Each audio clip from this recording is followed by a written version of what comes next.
CH47 कसम से। कसम से। अभय वोयलिन के माध्यम से अपने प्यार का इजहार करता है। अनाया भी सिंगिंग के माध्यम से अभय को अपनी फीलिंग्स बताने की कोशिश करती है। अनाया सिंगिंग के लिए स्टेज पर आती है। अनाया माइक वापस रखने के लिए होस्ट की तरफ जाने के लिए मुड़ी, लेकिन जैसे ही एंट्रेंस गेट की तरफ से उसे किसी के होने की आहट हुई तो फिर से एंट्रेंस गेट की तरफ देखने लगी। अनाया का दिल ये मानने को तैयार नहीं था कि अभय नहीं आएगा। उसने एक बार फिर से उम्मीद भारी नजरों से गेट की तरफ देखा। अब की बार वहां उसे कोई नजर आ रहा था। उसने जब ध्यान से देखा तो वो और कोई नहीं अभय ही था। अभय ने वही ड्रेस पहनी थी जो उसके लिए अनाया ने पसंद करी थी। वो उस ड्रेस में बहुत हैंडसम लग रहा था। उसका चेहरा हल्की रोशनी में बहुत चमक रहा था। उसके चेहरे एक शानदार स्माइल थी। वो इस वक्त बस अनाया को ही देख रहा था। अभय को देखते ही अनाया ने अपनी सुरीली आवाज में अपना गाना शुरू किया। कसम की कसम, ए कसम से। अनाया ने अपनी आवाज में अपने दिल की सारी फीलिंग्स डाल दी थी। वो पूरी तरह गाने में डूब गई थी। अभय भी उसकी आवाज के पीछे पीछे खींचा चला जा रहा था। अभय एक एक कदम चलकर स्टेज के पास आता जा रहा था। गाना गाते हुए अनाया बहुत इमोशन हो गई थी। अचानक उसका गला भर आया और उसकी आंखों से आंसू छलकने लगे। अनाया के गाने में सभी लोग खो गए थे। अनाया के अचानक चुप हो जाने से सभी का ध्यान अनाया की तरफ चल गया। तभी स्टेज के नीचे से एक आवाज ने उस गाने की आखिरी पंक्तियों को पूरा करते हुए गाना शुरू कर दिया। ये अभय था। अभय स्टेज से दूर खड़े खड़े ही अनाया के गाने को पूरा कर रहा था। अनाया को ऐसे इमोशनल देखकर वो भी अब खुद को रोक नहीं पा रहा था। कुछ इशारों में तुमने हमसे ये जो कहा है, अब यकीन आ रहा है तुमको भी कुछ हुआ है। क्यों तुमको देखते हैं, क्या दिल में सोचते हैं? तुनफा जो उठ रहा है, हम उसको रोकते हैं। कसम की कसम है कसम से, ये मिलन है सनम का सनम से। अब ये प्यार ना होगा फिर हमसे। अभय के साथ ऑडिटोरियम के सारे लोग गाने की लाइन गाने लगे। इस वक्त ऑडिटोरियम का माहौल बहुत खुशनुमा हो गया था।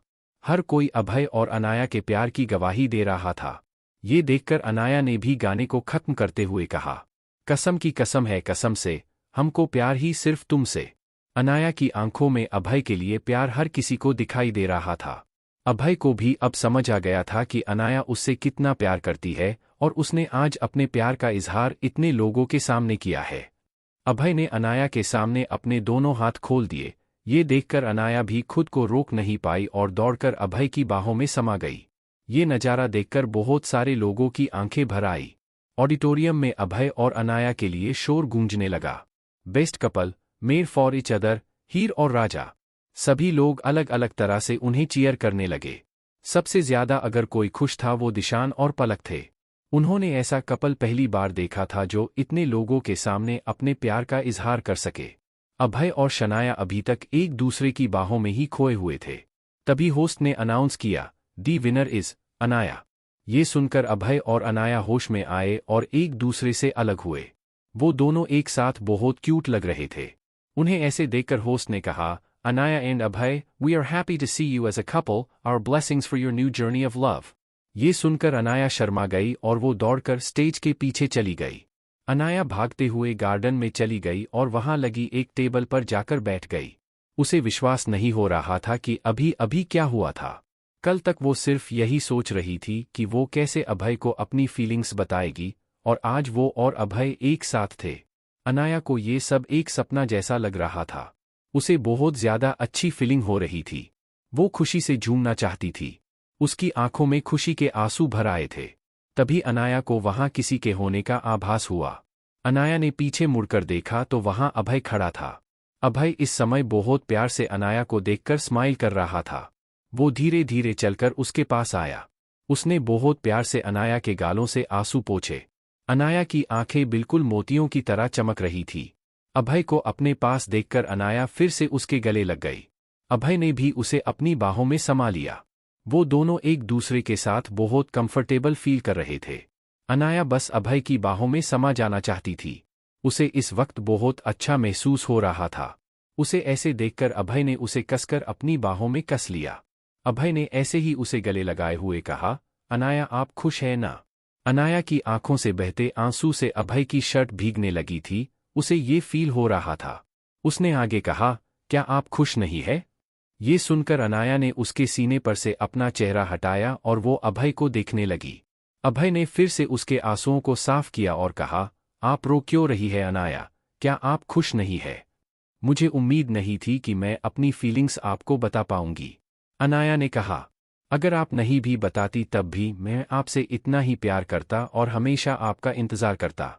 अभय ने कहा, और अगर मैं कभी बता ही नहीं पाती तो? अनाया ने कहा, तो मैं ऐसे ही दोस्त बनकर पूरी जिंदगी आपका इंतजार करता। अभय ने कहा, क्या अब बिना रुकावट के अभय और अनाया की लव स्टोरी आगे बढ़ेगी? क्या रायचंद फैमिली अनाया को एक्सेप्ट करेगी? जानिए अगले एपिसोड में। Lovely couple. Lovely couple. Anaya एक सॉन्ग के माध्यम से अभय को अपनी फीलिंग बताती है।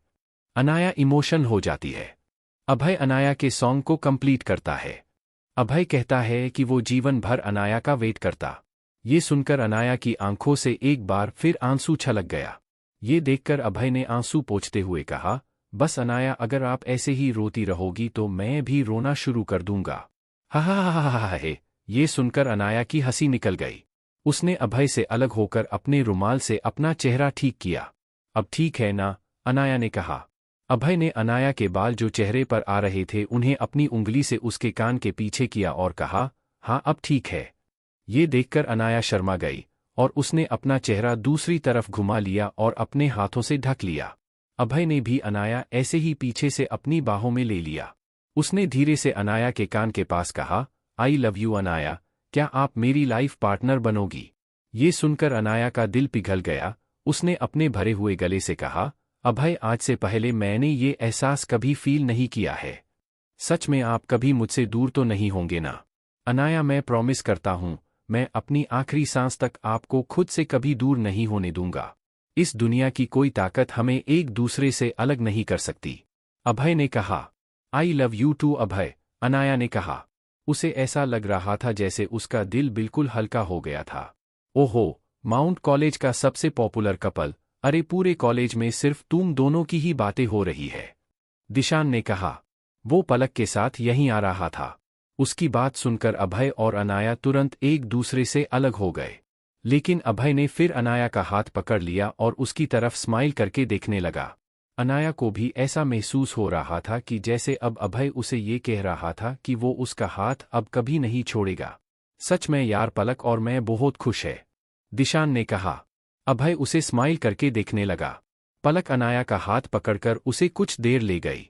उसने अनाया को छेड़ते हुए कहा, ओहो अनाया, शेरगिल की लव स्टोरी तो सचमुच बहुत रोमांटिक है यार। काश दिशान भी मुझे ऐसे पूरे कॉलेज के सामने प्रपोज करता। पलक की बात सुनकर अनाया ने उसे कुछ नहीं कहा। वो प्यार भरी नजरों से अभय को देखने लगी। अभय भी भले बात दिशान से कर रहा था लेकिन वो बीच बीच में अनाया को ही देख रहा था। अरे अब तो वो तेरा ही है, वो कहीं भागकर थोड़े ही जा रहा है जो उसे ऐसे देख रही है, पलक ने कहा। पलक की बात सुनकर अनाया ने पलक की तरफ देखा और फिर अभय की ओर देखते हुए कहा, ओहो पलक, मुझे आज ही तो मेरा प्यार मिला है और तू मुझे उसे देखने भी नहीं दे रही है। जरा देखना आज अभय कितना हैंडसम लग रहा है। मुझे तो अभय कुछ अलग नहीं दिख रहा, पलक ने कहा। मुझे लगता है अभय, आज तुम्हें और अनाया को साथ में वक्त बिताना चाहिए, इसलिए हम निकलते हैं, दिशान ने कहा। और उसने पलक को आवाज लगाकर चलने का इशारा किया। दिशान के कहते ही पलक भी समझ गई और उसने अनाया के कान में धीरे से कहा, हैव फन, और वो वहां से दिशान के साथ निकल गई। अभय अनाया के पास आया और उससे कहा, अब तो हम एक ऑफिशियल डेट पर चल सकते हैं ना? अनाया ने अपनी गर्दन नीचे कर ली और शर्माते हुए कहा, हाँ तो फिर चले, अभय ने कहा और अनाया का हाथ पकड़ लिया। वो दोनों एक दूसरे का हाथ पकड़कर वहां से पार्किंग की तरफ निकल गए। अनाया के चेहरे पर खुशी साफ दिखाई दे रही थी और वो बहुत कॉन्फिडेंट भी लग रही थी। सारे कॉलेज की लड़कियां जो उसे अभय के साथ चलते देख रही थी उन्हें उससे बहुत जलन हो रही थी। वहीं कुछ लड़कियां आपस में कह रही थी कि ये दोनों एक साथ कितने प्यारे लगते हैं ना। अभय और अनाया जब अपनी कार के पास पहुंचे तो उसी वक्त वहां विकास आ गया। वो इस मौके को गंवाना नहीं चाहता था। उसने बहुत पोलाइट होते हुए उनसे कहा, congratulation mister Abhay and miss Anaya. उसे ऐसे देखकर अभय ने स्माइल करते हुए उसकी तरफ देखा, वहीं अनाया ने उसे कुछ नहीं कहा। अभय ने विकास से कहा, थैंक यू विकास, और वो दोनों कार में बैठकर वहां से निकल गए। विकास के लिए तो अभय का ये रिप्लाई भी बहुत बड़ी बात थी। वो भी मन ही मन खुश हो गया और वहां से चला गया। कार में बैठकर अभय ने अनाया से कहा, अनाया आप कहाँ जाना चाहती है? जहां भी तुम मुझे ले जाना चाहो। अनाया ने कहा। अनाया के मुंह से तुम सुनकर अभय को बहुत अपना सा लगा। उसने स्माइल करते हुए कहा, मैं आपको आज एक अलग जगह लेकर चलता हूं। अनाया ने अभय को कोई जवाब नहीं दिया। अभय को समझ नहीं आया। उसने कहा, अनाया आप सुन रही है ना? अनाया ने इस बार भी कुछ नहीं कहा। अभय ने कुछ सोचा और फिर उसने कहा, अनाया तुम कुछ बोल क्यों नहीं रही हो? अब की बार अनाया के चेहरे पर स्माइल आ गई। उसने अभय की ओर बहुत खुशी के साथ देखा। उसे इस बात की खुशी थी कि अभय अब उसकी खामोशी को भी समझने लगा है। अभय और अनाया के बीच का रिश्ता अब आप से तुम पर आ चुका था। उन दोनों को ही इस बात की खुशी थी। अभय अनाया को लेकर उसकी सबसे पसंदीदा जगह पर लेकर जा रहा था।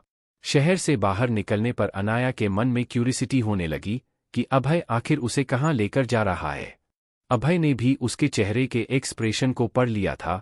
उसने कहा, अनाया मैं हमारे रिश्ते की शुरुआत सच से करना चाहता हूँ। इसीलिए मैं तुम्हें एक ऐसी जगह ले जा रहा हूँ जहाँ के हर कोने में सिर्फ सच ही सच है।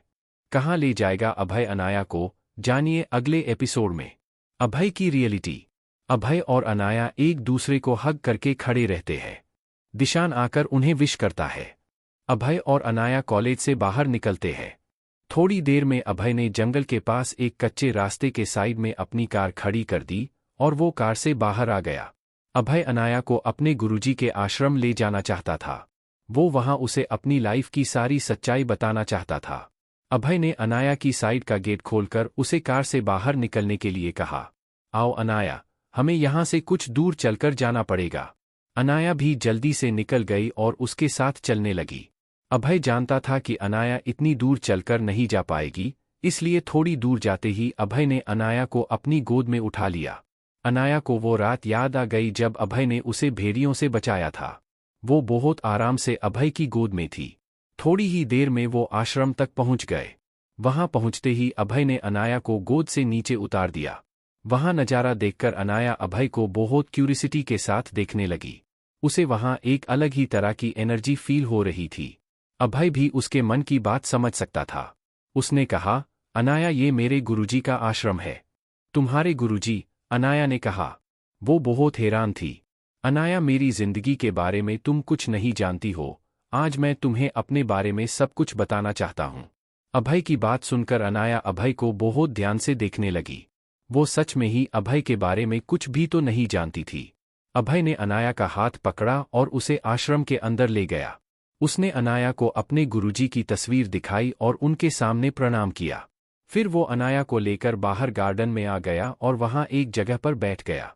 अनाया भी उसके पास ही बैठ गई। अनाया मैं एक मार्शल आर्टिस्ट हूँ। अभय ने कहा।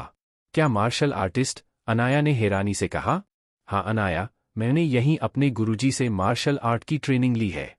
अभय ने कहा। फिर उसने अनाया को बताया कि उसके गुरुजी कितने महान थे। अनाया सब कुछ बहुत ध्यान से सुन रही थी। अभय ने आगे कहा, अनाया क्या तुम मेरा पूरा नाम जानती हो? अनाया भी जानना चाहती थी कि अभय कौन है। उसने तो कोशिश भी की थी, लेकिन उसे कुछ पता नहीं चला। अनाया अभय की आंखों में देख रही थी। मेरा पूरा नाम अभय रायचंद है। अभय ने कहा। अभय रायचंद? अनाया ने अपने मन में कहा। वो लगातार अभय की तरफ ही देख रही थी। अनाया, मैं एशिया की सबसे पावरफुल फैमिली रायचंद फैमिली का इकलौता बेटा हूं और फैमिली का सक्सेसर भी। क्या? अनाया ने चौंकते हुए पूछा। अब अनाया को समझ आ रहा था कि उस दिन मॉल और होटल में क्या हुआ था। उसने कहा, अभय फिर तुम यहां देहरादून क्यों आए? तुम्हारे लिए अनाया, अभय ने कहा। क्या मेरे लिए? अनाया ने कहा। मैंने इसी जंगल में तुम्हें पहली बार देखा था जब तुम अपने दोस्तों के साथ यहाँ कैंपिंग करने आई थी। मैं तब यहीं अपनी मार्शल आर्ट प्रैक्टिस कर रहा था। उस समय तुम्हें देखते ही मेरे दिल में तुम्हारी सूरत बस गई थी। मैंने यही सोचकर देहरादून के कॉलेज में एडमिशन लिया था ताकि हो सकता है तुम मुझे कहीं न कहीं मिल जाओ। मैं तभी से सिर्फ तुमसे प्यार करता था अनाया। अभय ने सारी बात अनाया को बता दी। अभय की बात सुनकर अनाया किसी सोच में खो गई। उसे ऐसा देखकर अभय को चिंता होने लगी। उसने अनाया से कहा, अनाया प्लीज मुझे गलत मत समझना, मैं बस तुमसे प्यार करता था। नहीं अभय, मैं तुम्हें गलत नहीं समझ रही हूँ। मैं तो यही सोच रही थी कि तुम मुझे बिना जाने भी मुझसे प्यार करते रहे। अगर मैं तुम्हारे लायक नहीं होती तो तुम क्या करते अब? अनाया ने कहा। मैंने तुमसे बिना किसी कंडीशन के प्यार किया है अनाया, तुम जैसी भी होती मेरे प्यार में कोई फर्क नहीं आता। अभय ने कहा। मैं सच में बहुत लकी हूं जो तुम मुझे मिले अभय, लेकिन मैं तुम्हारी फैमिली को पसंद नहीं आई तो। अनाया ने कहा। तुम हर तरह से परफेक्ट हो अनाया, मुझे विश्वास है कि मेरी फैमिली को भी तुम बहुत पसंद आओगी। अभय ने कहा। लेकिन मेरी फैमिली का स्टेटस रायचंद फैमिली के कंपैरिजन में बहुत मामूली है अभय, अगर तुम्हारे पेरेंट्स ने हमारे रिलेशन को एक्सेप्ट नहीं किया तो। अनाया ने कहा। अनाया तुम ऐसा क्यों सोच रही हो, मेरे पेरेंट्स बिल्कुल ऐसे नहीं है जो स्टेटस देखकर किसी को पसंद करे। अभय ने कहा। फिर अभय ने अपनी फैमिली की पूरी हिस्ट्री अनाया को बताई। उसने बताया कैसे उसकी दोनों मॉम उसे बहुत प्यार करती है, उसके डैड के लिए भी स्टेटस कभी मायने नहीं रखता। अभय अगर मेरे दादू ने हमारे रिलेशन को एक्सेप्ट नहीं किया तो। अनाया ने कहा। अभी हम इस बारे में कुछ भी बात नहीं करेंगे अनाया, जब समय आएगा तब देखेंगे। लेकिन कोई भी तुम्हें मुझसे अलग नहीं कर सकता अनाया, अभय ने कहा और उसका हाथ पकड़ लिया। मैं भी अपनी आखिरी सांस तक बस तुम्हारे साथ रहना चाहती हूं अभय, अनाया ने कहा और अपना सिर अभय के कंधे पर टिका दिया। अनाया मैं हमेशा से अपना खुद का एम्पायर खड़ा करना चाहता हूं, हालांकि मैं जानता हूं कि आगे चलकर पूरे रायचंद ग्रुप को हमें ही संभालना है, लेकिन फिर भी मैं अपना खुद का भी कुछ करना चाहता हूं, अभय ने कहा। अभय की ये बात सुनकर अनाया के मन में उसके लिए रिस्पेक्ट और बढ़ गई। उसने आज तक अपनी फैमिली पर ऐश करने वाले लड़के देखे थे, लेकिन अभय तो उसके पास दुनिया की हर चीज होने के बाद भी खुद का अलग बिजनेस खड़ा करने के बारे में सोच रहा था। फिर कुछ देर वहीं बातें करने के बाद वो दोनों वहां से निकल गए और अपनी कार के पास आ गए। कार में बैठकर वो वापस शहर की तरफ निकल गए। क्या अनाया अपनी फैमिली को अपने और अभय के रिलेशन के बारे में बता पाएगी? जानिए अगले एपिसोड में।